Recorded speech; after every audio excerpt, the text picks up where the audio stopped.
오늘은 사순절이 시작되기 전 주일, 주님의 변화 주일, 영어로 하게 되면 트랜스피규레이션 선데이 이렇게 됩니다. 우리 주님이 변화하신 그날을 기억하는 그런 주일입니다. 오늘 본문 말씀에 의지해서 변화하신 주님, 또 자신을 드러내신 주님의 영광, 주님의 드러난 영광, 이런 제목 되겠습니다. 여러분, 주현절이 언제였는지 혹시 기억나시나요? 주현절, 에피파니라고 하죠. 1월 6일이었죠. 이 주현이라고 하는 것은 말 그대로 하나님께서 나타나셨다라는 것입니다. 놀라운 일이죠. 그래서 사실은 이 크리스마스가 주현절이에요. 그런데 주님께서 처음으로 하늘 아버지와 그리고 성령과 함께하는 그런 자신을 나타내신 때가 있으시죠. 언제입니까? 요단강에서 세례 요한에게 세례를 받으실 때였죠. 그래서 삼위 하나님께서 예수 그리스도를 통해서 나타나신 그 예수님의 세례 때가 바로 또 주현절입니다.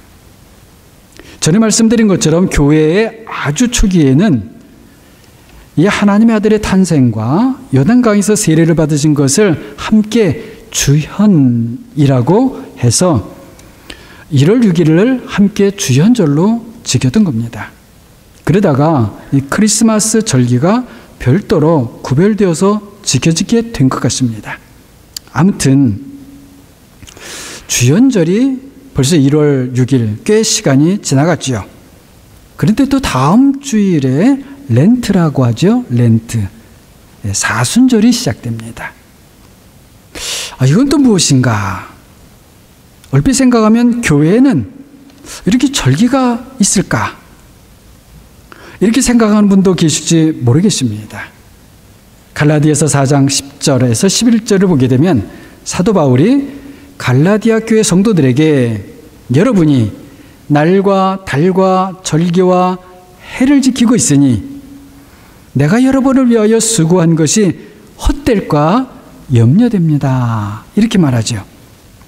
자, 여기에서 절기를 지킨다고 할 때 절기, 이것은 봄, 여름, 가을, 겨울처럼 자연의 법칙을 따라 사람들이 거기에 맞는 절기를 만들어서 지키는 것을 말하는 겁니다. 교회 절기는 그런 자연 법칙을 따르는 절기가 아니고 우리가 믿는 하나님의 아들 예수 그리스도를 따라서 살자는 그런 의미의 절기입니다. 그래서 세상 절기와 아주 다른 것이죠. 이 렌트라고 하는 말은 봄이라는 말에서 왔다고 합니다. 아주 정확한 것은 아니고요. 많은 사람들이 그렇게 추정합니다. 준비한다, 그런 의미가 있다고 합니다. 자, 그럼 이 렌트, 사순절은 무엇인가? 바로 부활절을 기다리며 준비하는 것입니다. 원래 초기 교회에서는 세례를 받은 사람들이 세례 교육과 훈련을 잘 받아오다가 세례를 받기 위해서 마지막으로 준비하던 기간이었다고 합니다. 그것이 교회 절기로 아예 받아들여지게 되어서 부활절을 준비하는 기간이 되었다고 하는 것이죠. 보통 세례를 받기 위해 준비하던 사람들이 준비가 잘 그렇게 되었으면 부활주일 바로 직전에 세례를 받았습니다. 자, 아무튼 그런 자세한 이야기는 나중에 또 이야기할 기회가 있으면 말씀을 드리고요. 자, 아무튼 이제 오는 수요일 3월 2일부터는 재수요일 애쉬 웬즈데이라고 해서 40일간의 여정이 시작되고 그리고 다음 주일은 사순절을 맞이하는 첫 번째 주일이 되는 것이죠. 자, 이 기간 중에 어떤 분들은 이런저런 형태의 금식을 하기도 하고 또 어떤 경우는 매일 정한 시간에 어떤 회개하는 시간, 회개 기도하는 시간을 갖기도 합니다. 우리 개신교는 무슨 특별한 시간을 의무적으로 갖지는 않고 우리 성도들이 자발적으로 사순절에 참여하죠. 주연절 때에도 제가 말씀을 드렸는데 이렇게 교회 절기가 있는 것은 다른 이유가 아닙니다. 그리스도께서 우리를 위해 세상에 오셨고 또 사셨던 그 처음부터 끝까지 전체를 기억하면서 그 그리스도를 따라가고 닮아가는 삶을 살기 위해서인 것입니다. 다른 이유가 아닙니다. 그런데 바로 이런 목적을 잃어버리게 되면 교회 절기라고 하는 것은 단지 그저 형식적인 것밖에 안 되는 것이죠. 자, 지난 3주간 동안에 예배 후 그 교제 시간에 가졌던 공부 시간에 우리 1세기 교회, 아주 그 먼 옛날에 그런 교회, 또 2세기 교회, 3세기 교회에 대해서 배웠는데요. 여러분 한번 이렇게 생각을 해보죠. 자, 그 초기 교회 시절에 세례를 받기 위해서 준비하던 사람들이 1년 내지는 길면은 3년 정도 세례 교육을 받았다고 그래요. 자, 그렇게 하면서 이제 내가 세례받은 이후부터는 지금도 물론 세례 준비하는 기간도 물론 그랬겠지만요. 더욱 세례받은 이유는 이제 성령의 인도하신 가운데 오직 그리스도를 따라 살겠습니다. 이렇게 하면서 말하자면 당시 교회의 훌륭한 감독님이나 또는 존경하는 성도님들로부터 그렇게 예수 그리스도를 배워오다가 40일 후 바로 이제 부활주일 직전에 정말 세례를 받게 되었단 말이죠.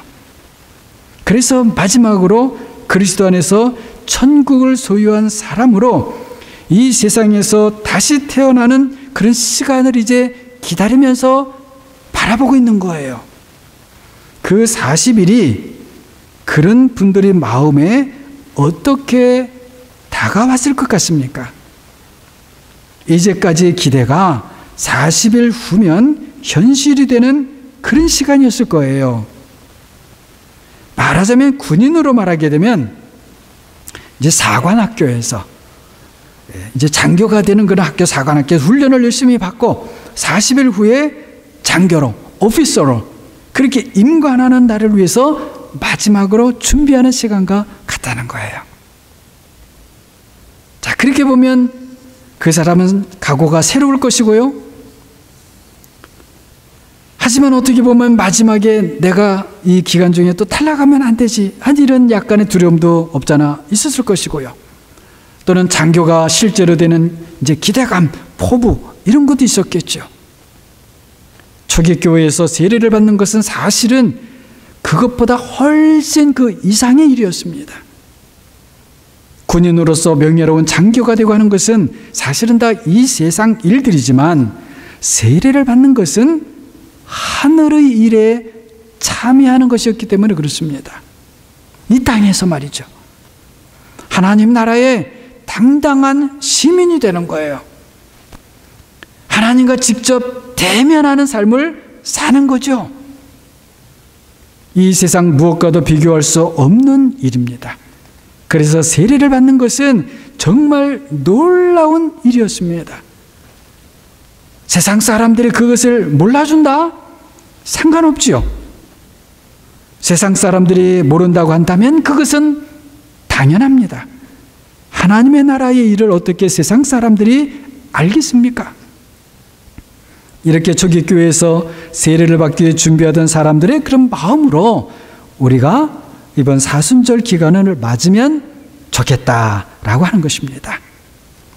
자, 그런데 사순절을 앞둔 오늘 주일, 트랜스피규레이션, 주님이 변화하신 일을 기억하는 주일이에요. 오늘이.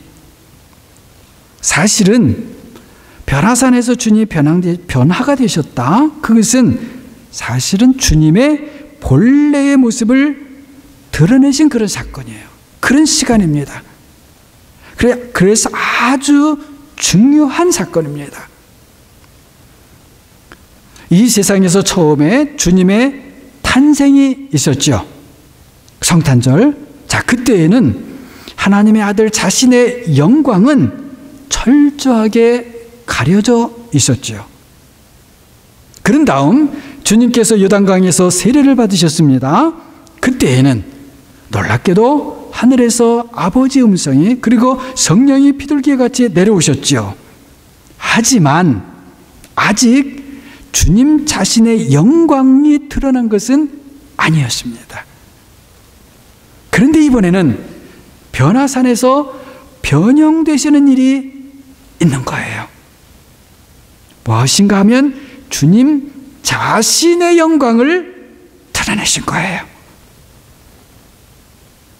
이 세 사건들을 연결해서 함께 생각하면 바로 오늘이 주님이 자신을 나타내신, 하나님이 나타나신 그런 주현절을 마감하는 그런 주일이라고 생각하셔도 좋을 것 같습니다.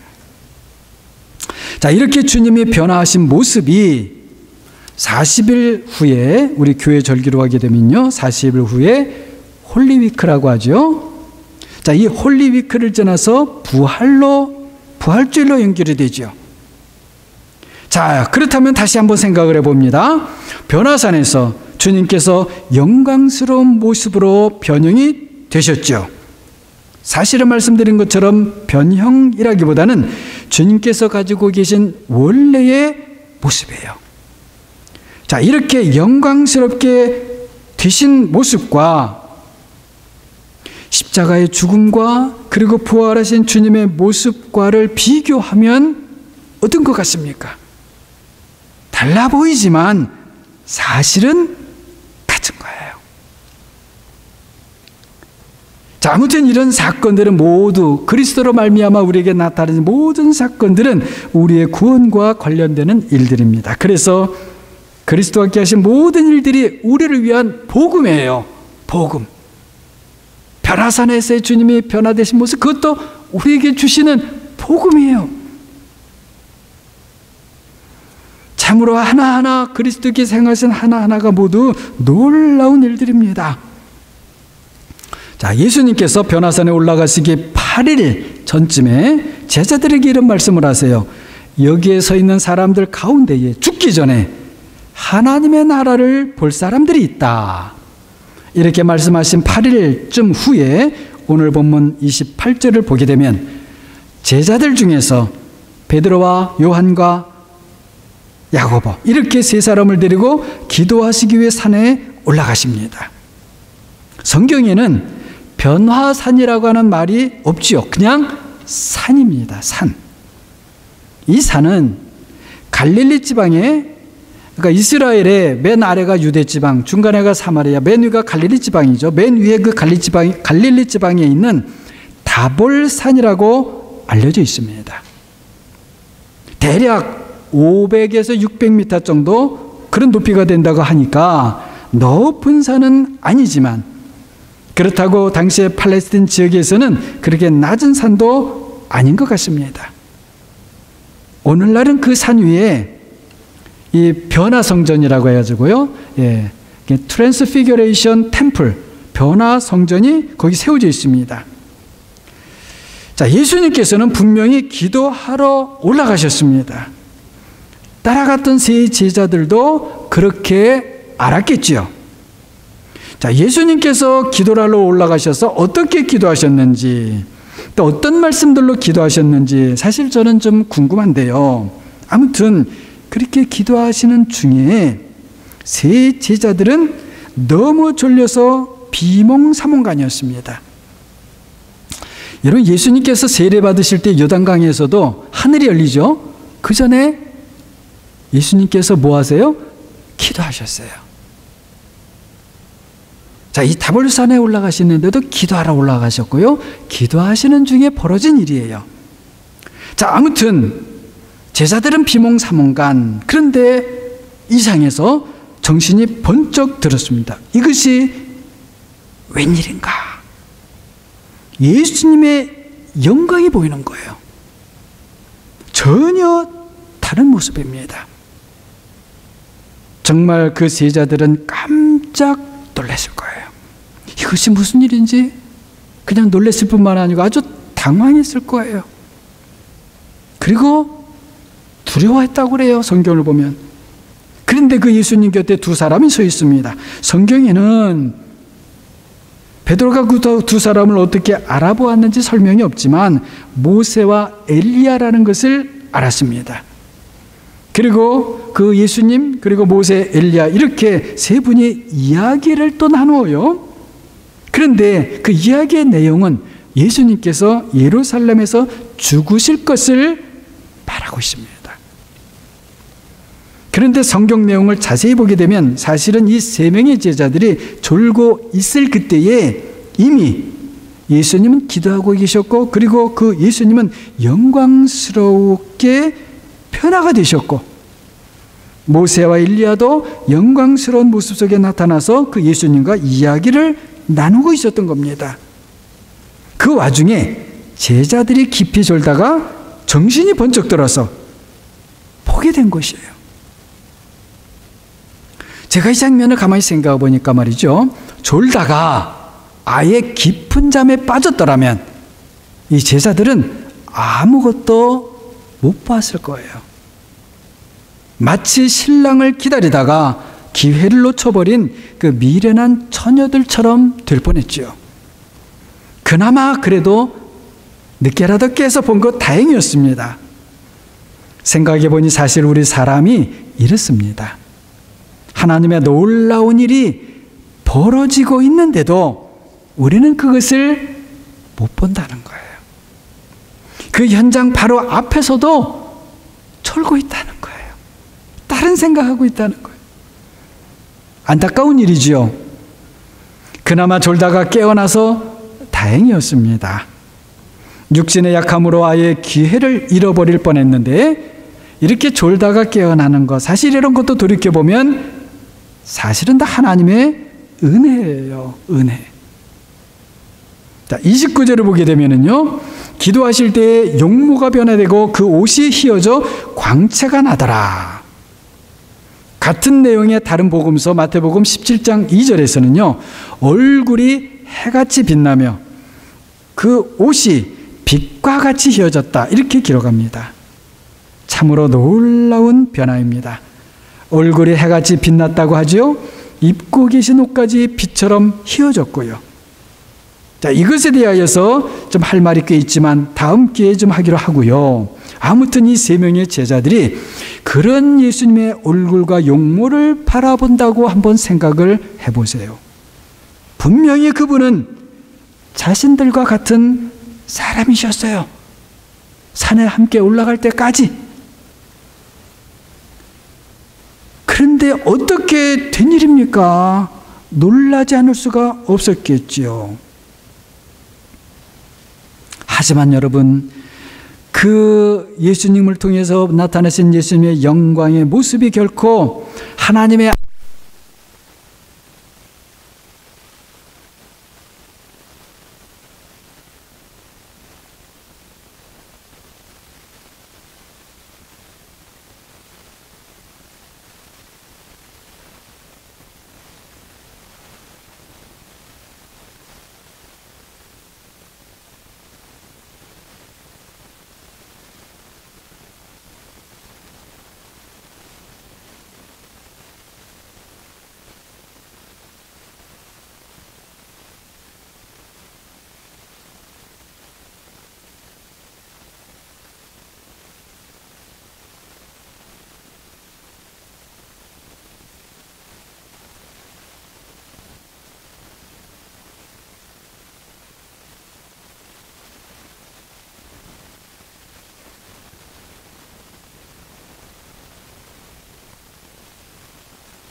하나, 둘, 셋. 믹서기를 세일을 해서 비싼 걸 갖고 있어요. 너무 비싸가지고 우리 적응이 안 돼서 그랬던 것 같습니다. 지금 이제 적극적으로.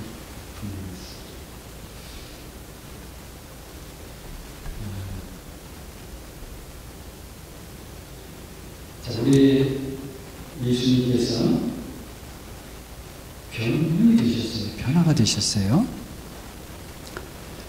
자, 그런데 이 예수 그리스도의 영광은 그 전에 없던 영광이 갑자기 나타난 게 아니고요. 원래 하나님의 아들이 가지고 계시는 영광이 나타난 거예요. 그렇게 믿습니까? 예. 자, 그리고 산에서 내려오셨죠? 그럼 내려오신다면은 그 하나님의 영광이, 그 하나님의 아들의 영광이 사라졌을까요? 계속되었을까요? 그 영광이 없어진 것이 아니라는 것입니다. 사람의 모습 속에 여전히 감춰져 있는 것이에요. 자, 예수 그리스도는 아주 중요한 말씀입니다. 하나님의 영광 자체이세요. 그 영광이 어떨 때는 커졌다가 상황에 따라서 어떨 때는 작아지거나 없어지는 그런 영광이 아닌 것입니다. 이것이 우리 사람이 이해하기 제일 어려운 부분이에요. 왜냐하면 그전에는 영광이 안 보였잖아요. 변화산에서 그리고 보였잖아요. 그리고 다시 제자들에게도 일반 사람에게도 안 보이게 되잖아요. 그러면 그 영광이 없었다가 생겼다가 없어졌다. 그런 것일까요? 하는 것입니다. 그것이 아니라는 것입니다. 이 부분이 바로 우리 사람들이 제일 이해하기가 어려운 부분인 거예요. 어떻게 그럴 수 있냐는 것입니다. 그런 일이 어떻게 가능하냐는 거예요. 사람으로서는 도저히 있을 수 없는 일이기 때문에 그렇게 질문하는 것이 당연합니다. 생각해 보십시오. 그것이 말이 되는 것입니까? 하지만 그것은 이런 것입니다. 자, 하나님이 사람이 되셨기 때문에 사람으로 볼 때는 보잘것이 없고 내세울 것도 없고, 그리고 마치 어린 양 같고 흠모할 만한 것이 아무것도 없습니다. 그런데 성령으로 볼 때는 아닌 거예요. 그분은 창조주이시고 모든 만물이 이분을 통해서 만들어졌고 이분에 의해서 만들어졌고 그리고 그분을 위해서 만들어진 거예요. 그렇기 때문에 하나님의 아들이 사람이 되셨다고 해서 그분은 하나님의 영광 자체이신 거예요. 사람이 되셨지만 그러나 여전히 하나님의 영광 자체이시고, 그래서 하나님의 형상 자체이시고 로고스이시고, 그래서 하나님이신 겁니다. 우리는 이 믿음, 이 관점에서 흔들리면 안 됩니다. 예수님이 상황에 따라서 우리에게 이렇게 보였다가 저렇게 보였다가 그렇게 되면 안 된다는 것이에요. 우리와 같은 모양으로 이 세상에 태어나셨어도 그분은 하나님의 영광이시고, 때로는 우리 사람보다 약해 보여도 하나님의 형상이시고, 무리를 걸으실 때도 하나님이시고, 고난을 받으실 때도 영광의 하나님이시에요. 다시 말씀을 드립니다. 예수 그리스도께 있는 하나님의 영광이 상황에 따라서, 그리고 사람들의 보기에 따라서 커졌다 작아졌다 없어졌다 생겨났다가 그러는 것이 아니라는 거예요. 자, 이렇게 다시 성경의 사건을 한번 비교를 해봅니다. 예수님께서 다볼산에 기도하러 올라가셨습니다. 다른 한편 훗날 그 예수님은 겟세마네 동산에 기도하시러 가셨습니다. 다볼산에서도 겟세마네 동산에서도 예수님을 따라갔던 그 세 명의 제자들은 그 그때나 이때나 모두 깊이 졸았습니다. 그런데 다볼산에서는 기도하시던 중에 예수님이 영광스러운 모습으로 변화되셨고, 겟세마네 동산에서는 기도하시는 중에 땀이 빗방울처럼 되어서 떨어졌습니다. 한 번은 영광스러운 모습으로, 다른 한 번은 예수님 스스로 말씀하시기를 죽을 지경까지 된 모습입니다. 우리에게 보이는 모습은 서로 너무나 다르지요. 하지만 두 경우 모두 같은 한 분, 하나님의 아들 예수 그리스도시라는 거예요. 다볼산에서 기도하시다가 보여주신 영광의 모습이 겟세마네 동산에서 기도하시면서 죽을 지경까지 되셨을 때에는 온데간데 없이 사라진 것이 아닙니다. 다만 자신의 영광을 나타내신 것도 우리를 위한 것이요, 자신의 영광 속에서도 죽을 지경까지 되시고 마침내 십자가에서 죽으시는 것도 모두 우리를 위한 것입니다. 그래서 우리의 받은 구원이 너무나 놀랍고 값진 것입니다. 우리는 하나님의 은혜로 예수를 믿게 되었습니다. 여기 계신 분들이 저를 포함해서 어떻게 예수를 믿게 되었는지 그 이유가 다 다를 거예요.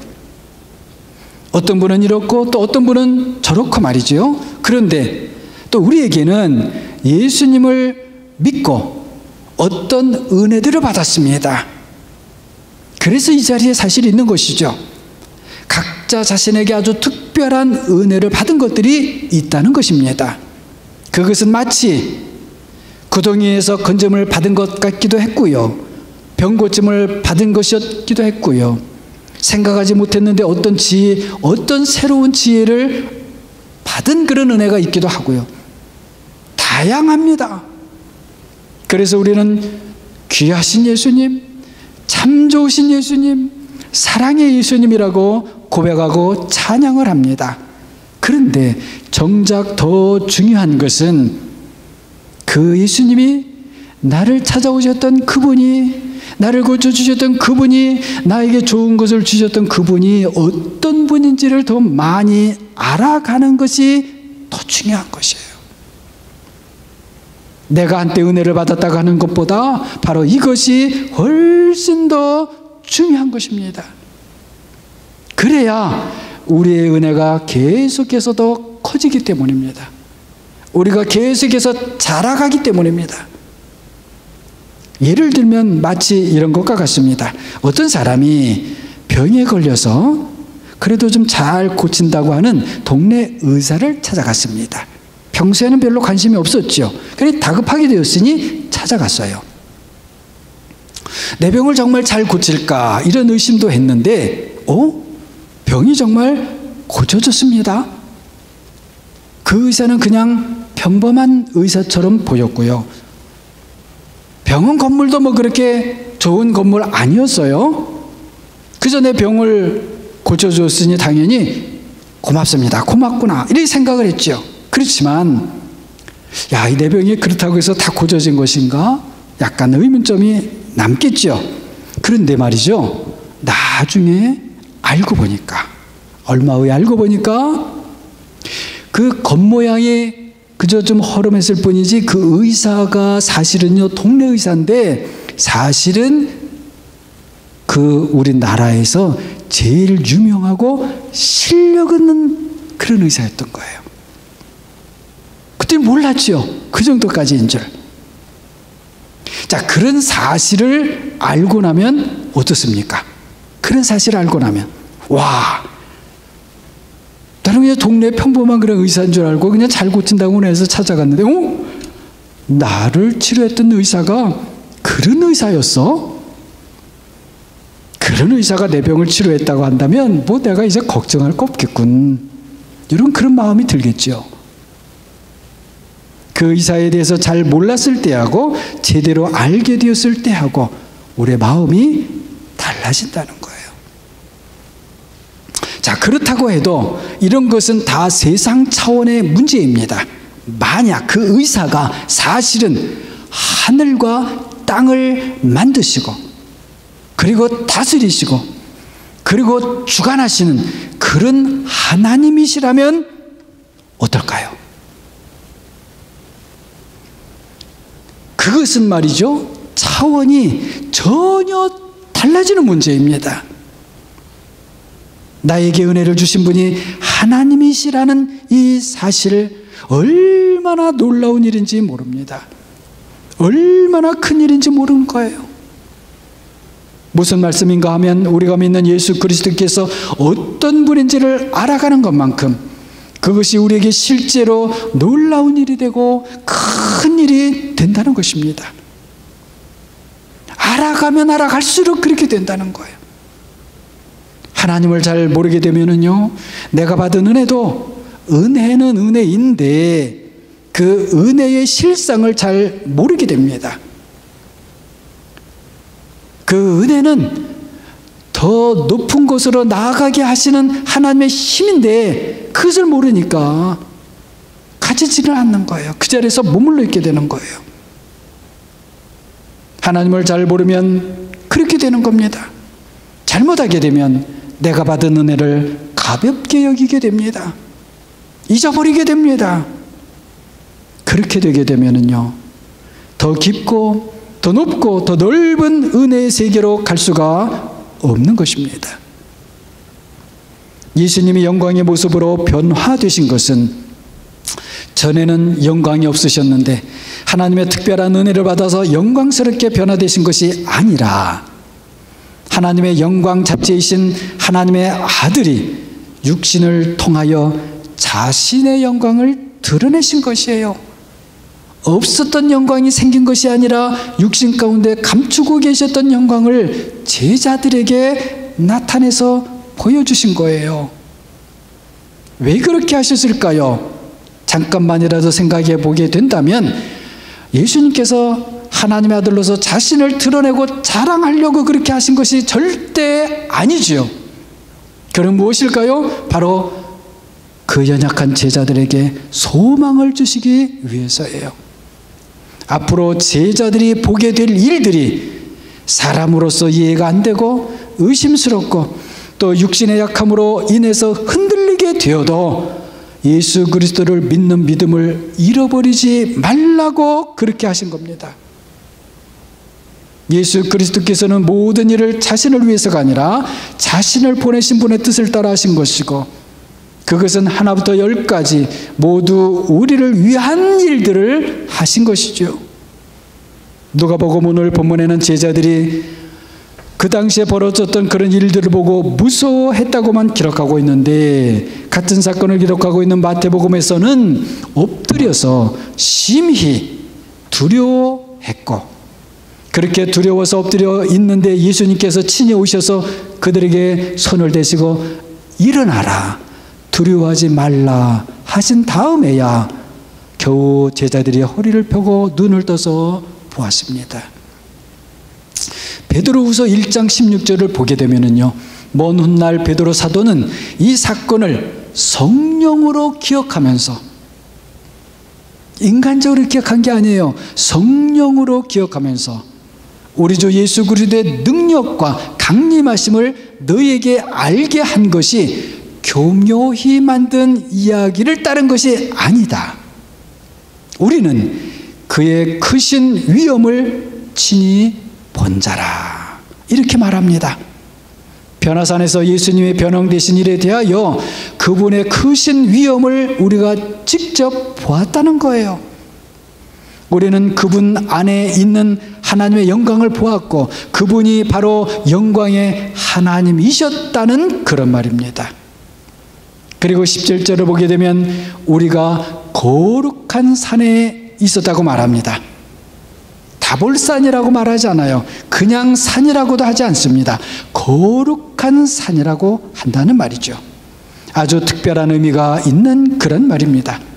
여러분 한번 생각해 보게 되면은요, 영광의 예수 그리스도께서 계시고 그리고 아버지 하나님의 음성이 들리고 그리고 모세와 엘리야가 함께 있고 그리고 제자들도 거기에 있습니다.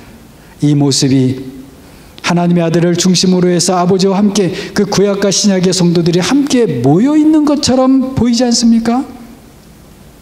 놀라운 모습이에요.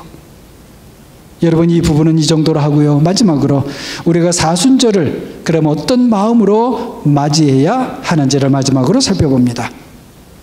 사순절은 예수님께서 고난의 시간으로 다가가시는 그런 여정과 함께하는 것입니다. 그 사순절이 종려주일로 주일로 마치고 이어지는 한 주간은 말씀드린 대로 거룩한 주간, 홀리 위크. 우리는 보통 그걸 고난 주간이라고 하죠. 자, 그 주간을 지나면 바로 부활주일입니다. 그리스도의 부활을 맞이하는 것입니다. 자, 사순절이 예수님께서 고난으로 나아가시는 여정을 우리가 함께하는 것이라고 말씀을 드렸는데, 고난의 시간으로 가신다고 하는 것은 다른 말로 하게 되면 어둠으로 들어가신다고 하는 것이에요. 어둠으로 나아가시는 거예요. 그런데 보십시오. 그 어둠으로 다가가고 계시는 분이 어떤 분입니까? 영광의 하나님입니다. 빛이신 하나님이십니다. 당연히 그 빛은 어둠을 능히 이기는 능력의 빛입니다. 그러면 왜 어둠으로 가시려는 걸까요? 어둠 속에 있는 사람들을 찾아서 구원하시려는 것이죠. 어둠 속에 있는 사람들을 건져내기 위해 어둠으로 나가시는 겁니다. 하나님의 빛은 어둠과 함께 할 수 없지요. 그리고 하나님의 빛은 어둠을 싫어합니다. 하지만 그 어둠 속에 갇혀 있는 사람들을 사랑합니다. 그래서 사람들을 위해서 어둠 속으로 조심스럽게 다가가십니다. 여러분, 어둠에 익숙해져 있는 사람들을 빛으로 나오게 하는 일은 결코 쉬운 일이 아닙니다. 수술을 하는 의사가 환자의 몸을 조심스럽게 살펴야 하는 것처럼 하나님의 빛은 사람들을, 어둠 속에 있는 사람들을 아주 조심스럽게 다루십니다.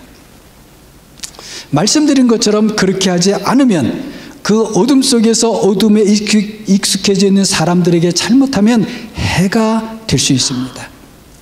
빛도 어둠에 익숙해진 사람에게는 해가 될 수 있어요. 그래서 빛이신 예수 그리스도께서 조심조심 하시는 거예요. 어둠에 익숙해져 있는 사람들에게 하나님의 빛은 오해도 받습니다. 때로는 칭송도 받습니다. 그러나 그런 오해나 칭송이 문제가 아닙니다. 사람들을 어둠에서 건져내는 것이 가장 중요합니다. 마침내 어둠의 권세, 죽음과 대면을 하시지요. 그리고 죽음을 이용해서 사람들을 자신의 권세 아래에 두었던 그 사탄과 맞서십니다. 십자가의 이야기입니다. 그리고 그 십자가에서 승리하십니다. 이 싸움은 아주 조심스러운 싸움입니다. 그렇지만 긴박한 싸움입니다. 아주 중대한 싸움입니다. 하나라도 오류가 생기면 실패할 수 있는 그런 싸움입니다. 그래서 우리는 결코 감당할 수 없는 그런 싸움이지요. 하나님만이 하실 수 있는 일인 것입니다. 그 일을 하나님의 아들이 우리를 대신해서 하신 거예요. 그러므로 두려워하지 맙시다. 무슨 일에서든지 두려워하지 맙시다. 세상 일들 때문에 염려하지도 맙시다.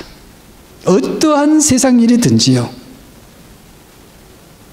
다볼산 거룩한 산에서 하나님의 아들의 영광을 본 우리가 예수 그리스도와 함께 나아갑시다. 이번 주간부터 시작되는 사순절을 이런 믿음으로 맞이하시고, 그리고 예수 그리스도와 어디든지 함께 갈 수 있는 삶을 우리 함께 배워나가시기를 주님의 이름으로 축원합니다. 기도하겠습니다.